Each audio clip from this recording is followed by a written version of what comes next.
Hello guys, ano tawag sa inyo dito? Sa amin, tinatawag ito dito sa Bisaya. Ito yung tinatawag na ibos. Iwan ko sa ibang lugar kung ano tawag dito. So, isinishare ko lang kung paano siya lilinisin. Aalisin yung mga pakpak ng ibos. Bali ang gagawin nyo guys, ganito, iihipan lang.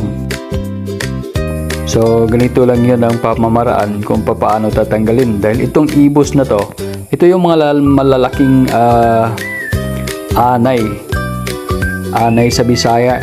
Hindi ko alam kung ano tawag dito sa ibang lugar. Basta sa amin, anay.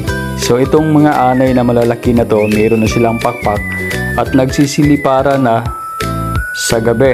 At dumadapo ito, lumalapit sa mga merong ilaw at doon sila sa ilaw magsilaglagan ng kanilang mga pakpak para doon na sila maghanap ng isang lugar kung saan sila mamumugad dahil lahat sila na mayroon ng pakpak ay mga buntis at mayroon na silang mga itlog tag-iisa sa loob ng kanilang tiyan. So kaya sobrang tabaan nila.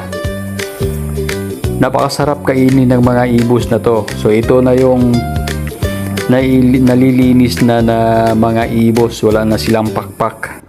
So okay guys, makaon tabla o makaon taanay. So paano lulutuin? Pwedeng iprito at pwedeng ginisa. Ang sarap nito.